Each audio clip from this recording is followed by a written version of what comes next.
Hello, ladies and gentlemen. Welcome to the Game Hub. I'm your host, GamerK, and it is finally the month of August.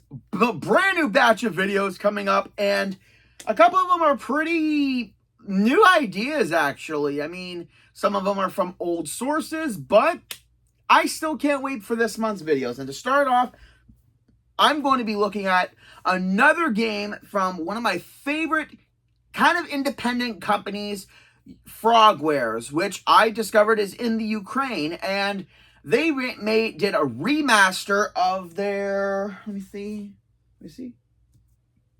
2006 game from my favorite detective, Sherlock Holmes, The Awakened. And I got this game in 2023, and it was a great game. It was very it really made me not want to play it because I don't really like a lot of horror elements in games, and this game had them aplenty. Yeah, I know, I love the Sherlock Holmes games. I played Crimes and Punishment, I played The Devil's Daughter, I played Chapter 1. Now it's the fourth one, and again, a remake of an older one of their games. So, as much as I do love their games and the Sherlock Holmes games, is there something that needs to be dissected and kind of analyzed throughout this game? Well, join me and let's figure it out. Before I begin, I just want to say at the start of the game, Frogwares put this up for the game. During the 2020s, the Ukraine was under attack, and normally I don't talk about political stuff or stuff that happens about this with countries or anything, but the fact that even through all that chaos and through all this, Frogwares was able to put out this game to give their fans fun amidst all the chaos, and to put this in the beginning, I honestly gotta say, I mean, from what I know now, like, things have kind of subsided over there, or maybe have gotten a little bit better, but if I'm wrong, I apologize. I don't really keep up to date with a lot of stuff like that, but I really hope things get better for them long run in the future, and continue to do good things, Frogwares. And with that being said, let's dive into the game. And like I said, this game came out in 2023. I'm sorry if I'm rambling on a little bit. It's just like with a game like this, it's hard for me to fully analyze it, because again, I'm not that well versed in like the whole entirety of Sherlock Holmes games from Frogwares, but I do love the games. I mean, this one kind of takes a little bit more of a linear path than the other games did, especially after Chapter 1. This game takes place about a year after the events of Chapter 1, which take place in 1880, and this game takes place in 1882, so 2 years after Chapter 1. And I'm guessing about a year or so after the ending of the game, where Sherlock finally met John Watson. And I do love that they did this game to bring Watson into the fold after a whole thing with Chapter 1, where Sherlock is, we know how Sherlock is. He's bored half the time. Not so much real fun. He believes spies are after him because of something that happened with his plants.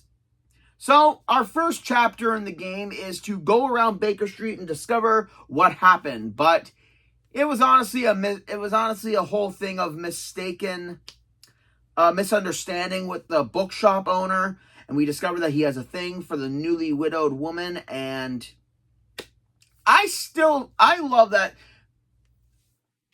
through the basic of things, Sherlock can make an entire case out of in his head. And I do love that. It's because I do believe Sherlock Holmes as a character has bouts of some mental disorder back in the day. Like from any perspective of Sherlock Holmes, I always think he has something like ADD, ADHD, a little bit of autism maybe. And I do love that I can see myself in Sherlock. Like whenever I'm working on something small, I kind of make it bigger in my head than it is, and I always overthink things. So it's good to see, like, I can kind of see myself in a character like Sherlock Holmes. But then we're called by Watson to investigate the disappearance of a servant of a rich man in the area, of his Maori servant. And I'm thinking, so to start off, basically, this is one of those games where a small investigation led into something so much bigger. And when I say so much bigger, I do mean in the grand scheme of things, it's bigger. But at the same time, I wish they didn't change it as much. I mean, in the first two games, we got 6 distinct different cases that were all different and brought a whole bunch of different puzzles to do. And they kind of still did that in chapter 1, but it doesn't feel... This is one of the Awakened's biggest issues with me, is there's a lack of detecting. I mean, we do a lot of detective work throughout the world by looking at evidence, collecting stuff, and then questioning people again after we find the correct amount of evidence to prove that they're lying or they're hiding something from a previous statement.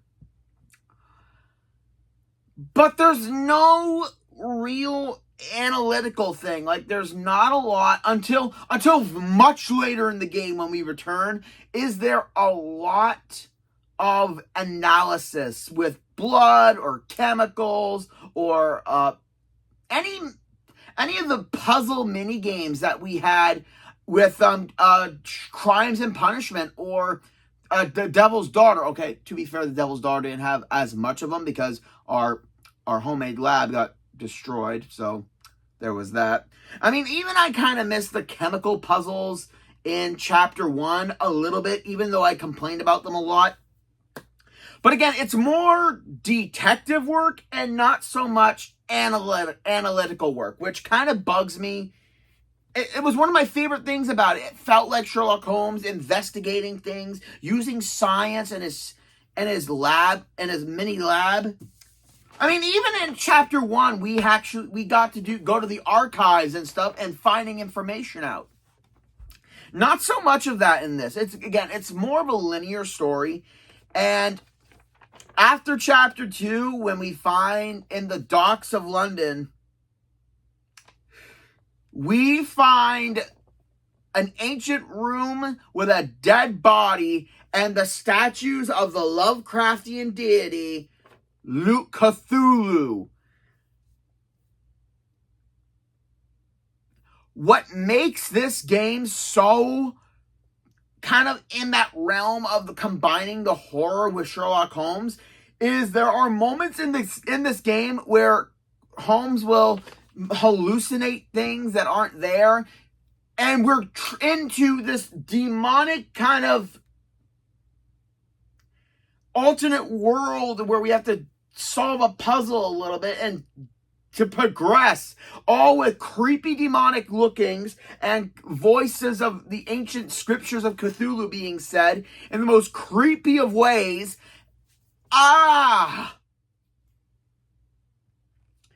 So yeah, Holmes will constantly hallucinate a good number of times in the game.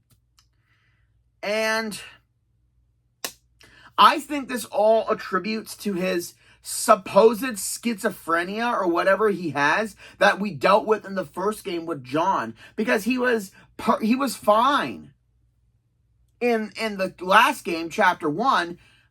I mean, I know I'm bringing it back to that a lot, but it does connect to the story of this one, because with John as being his imaginary friend, being his kind of anchor to calming himself, because with John, he could discuss stuff and he could feel fine. It would lessen his stress. But here he doesn't have John anymore, so it's almost like he's kind of going through a kind of panic attack or withdrawal half the time. So there is a bit of a supernatural element going on in this, but in name only, if I say that, if I'm saying that, kind of explaining it correctly. So the game is open world, as we do get to investigate and walk around and talk to talk to certain individuals. They also added this DLC package where in every single chapter there's an extra side case to do, but they're not really that good. I checked them out before I bought them because I wasn't going to spend them. Okay, I know that sounds stupid. I wasn't going to spend the money, but it was annoying to see all this stuff in these chapters because anyway, after we investigate a lot more, we kind of get evidence of going around the globe at the Edelweiss Institute of basically an asylum in the snowy mountains of Switzerland. And then we get to go to the Bayou of Louisiana, where we actually get to go on a brothel boat called the Nymph of New Orleans. And I'm not going to lie, being in the asylum in Switzerland, having to be in the cramped corridors and the jail area and the prison area, and kind of having to do like sneaking around a little bit, but not so much. I mean, I get that this is a remaster of the previous of the old game, but I never really saw it. I don't really know what to go off of, which I'm happy about. And then, I mean, it's hard to talk good about this game a lot because as much as I do enjoy the overall story and the troubles that happen in each area and this whole Cthulhu cult thing, and there's members in the asylum, and kind of obvious that the head of it all kind of did experiments on one of the better doctors there and basically made him an inmate just to conserve her own power and authority. I mean, yeah, in each area you do investigate a bit of deaths and a bit of crimes that happen. But at the same time, especially in the New Orleans chapters, I really love the 3 chapters that were there because they're interesting, they're enjoyable. I do love the whole area of Louisiana, and there is a special achievement that you can do in each chapter. So you will have to pay attention, and pay attention hard. That's something that's key in this game. If you want to get the 100%, you're going to either have to follow a guide or be very, very vigilant. So overall, there are 8 chapters in this game. 2 in London, 1 in Switzerland, 3 in the Bayou, 1 going back to London, and then the final, which takes place in an island in Scotland. And the deeper we go into this entire case of a disappearing Maori servant, we find a lot more disappearances of people of different ethnicities, mostly those of, I want to say, of African descent, And it's completely kind of creepy at times, especially the case of the inside the house of in the New Orleans level. It's very intricate. But again, we do so much investigating that we don't do enough puzzle solving or interrogating suspects and catching the culprit. Because I gotta say, the ending of it is very mediocre. I mean, we get this giant lighthouse tower where we also have to do a quick time event with against someone that we've been looking for since chapter 2, but we never ever met them before, which kind of eliminates the whole kind of stakes of the whole thing. And a whole bunch of the kidnapped people look like the Dollatrons from our Arkham Knight. And the whole final puzzle is okay. But the confrontation that Holmes has with this cult leader, it's not as good as other games of the Sherlock Holmes series. I mean, I do enjoy all the culprits in Crimes and Punishment and The Devil's Daughter. Alice being the villain, the twist villain at the end was not that shocking. The hidden one thing, the chapter 1 thing didn't really have a whole overarching villain of anything. Just, again, the individual cases and the side cases. But again, this one taking a very linear pathway, kind of, I get it. It's a remake of an older game, so they probably didn't have a lot of open world stuff back then, or the investigation parts. I get it. But at the same time, and right before the final chapter, we have to do a mission from Mycroft where one of his agents has been murdered, and that leads us get a bit more into M. And for Sherlock Holmes fans, you know who I'm talking about. And at the end of the whole story, Holmes thinks he's going mad because nothing makes sense when all of his hallucinations about the Cthulhu monster. It's a problem that a majority of the chapters has in this game, is that they have so many loose ends that aren't even interesting, or even the ones that are interesting just feel not done enough. Like in the asylum, we talked to this one crazy person who we need to get her doll back, and we do, and the doll starts talking to us, and it's fucked. Yes, Take your little mouth, Gerda. You've said enough already. She won't speak no more. Now it's only Heidi. It's fucked. If people thought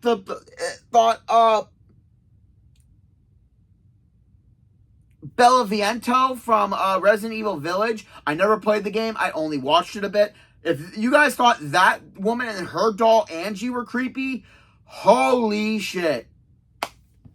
Yeah.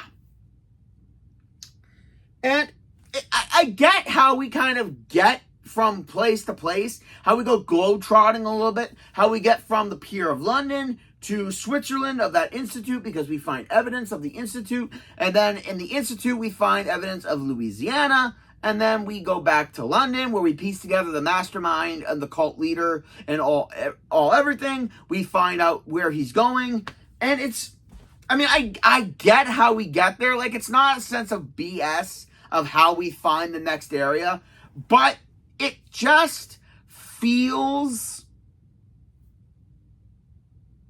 like it's not enough. Like I said, there are additional trophies and stuff to do in each chapter, but at the same time, it almost feels like they're optional, obviously, but at the same time, it just gives you a little something different to do while you're doing the whole story of the chapter. It just, again, I get that it's supposed to be how it's built, how it's structured, but at times I can see the cracks coming through. Like, it gets a little repetitive way too quickly. So in the 8 chapters, this game is 9 hours long, or if you take breaks every now and then like I do, it's going to take a little bit longer. And to do a whole completion of of every single chapter every single trophy, it's going to take you about 11 hours if you don't do them exactly. Let's see, what else? Yeah, like I said, we got those fever dream sections where Holmes is being haunted by the Cthulhu stuff, and it doesn't make a lick of sense to him because he's all about science and everything.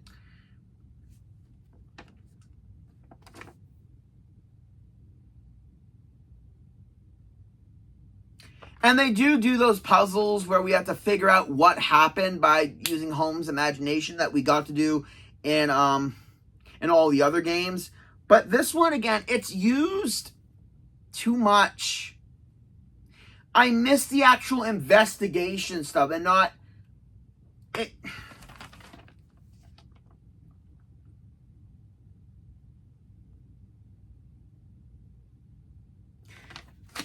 I can't talk about this game that much.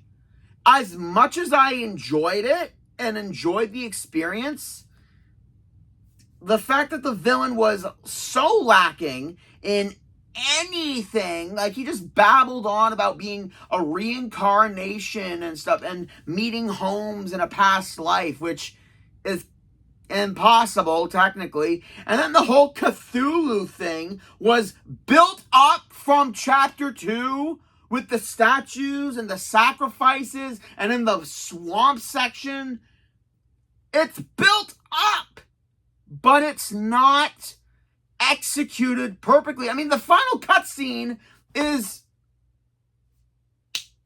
over in a flash. Like, I was staring at the TV, hoping at the game, hoping that I would see something interesting and that it would lead to somewhere. But it's, if you blink, you can miss it.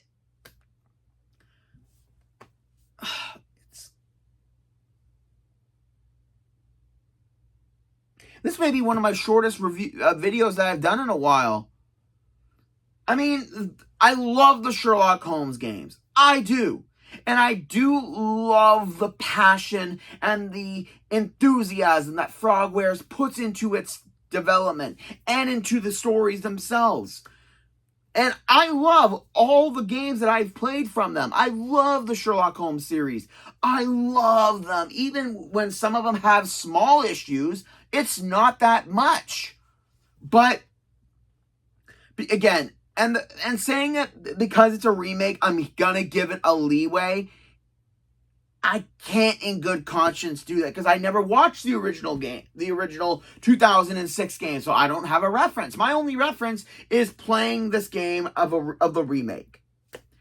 So having so much to do with investigating on foot and not enough having a case lead us into the story, we're just doing a long, drawn-out missing persons case that leads into something on a higher level. And the fact that we don't have some of the classic characters from my first game, Crimes and Punishment, like Wiggins or Inspector Lestrade, they don't show up at all. And I can't remember any of the characters. And there are a good couple moments that really, really get me, like the scary sections at the bayou, in the bayou, and in the Port of London area. The house in the Louisiana chapter is where I really had my fun in this game. Investigating the house of the murderer, trying to piece together exactly what happened, solving a bit of the puzzles. But on the flip side, a lot of the chapters feel as open can be, but at the same time, there's not enough. There just wasn't enough things to do in each area. And that's my biggest problem. As much as I love the Sherlock Holmes series, this is an investigation that left very little to grind my gray matters and to make me really showcase my love of detective games. It was a linear investigation that just felt like an empty cause right at the end. The ending, however, of Watson administrating cocaine. Was it cocaine or morphine? No, cocaine, I think. Whichever it was. And finally getting him to calm down and relax. And also Holmes telling Watson to burn the story, because Watson always writes stories about their adventures, to burn this one, just so no other madman can take reference from the cult leaders' ideas and start something of the same. And I'm okay with that. But again, this is a game that has the look of what Sherlock can do, but it's got none of the moves. And so that is why I have to do it. GamerK's final verdict for Sherlock Holmes The Awakened, which never fully awakened, is a simplistic 6 out of 10. It would have been a 7 if a lot of the chapters had a little bit more to do, or if the story didn't take so much focus like the other games. Like if we were allowed to explore the city and do a good amount of cases without the need of that DLC pack that they implemented. I wish they'd go. I mean, and I'm going to say this to Frogwars. I really love your games. I really do. And I hope that once the smoke clears and all what's going on in your country, once it subsides, I hope another Sherlock games can be made. I hope that in this next one, we can get Irene Adler to be involved, because it would be the first game with her, and we can still do the storyline of this one and of Chapter 1, where the early years of Sherlock. That way we can finally see him meet the love of his life, who always bests him. I look forward to that game. And, I mean, I know my cries may go unheard, but I'm still hopeful. And that's it, ladies and gentlemen. I hope you guys enjoyed the video. I really hope this review says a lot about the passion of Frogwares. But again, this game, I just had to put it at a minimum of 6. Like, comment, subscribe down below, and join me next week where I head back into the Arkham universe, where I come up with ways of how a certain reveal could have been done a lot better. This is GamerK, logging out.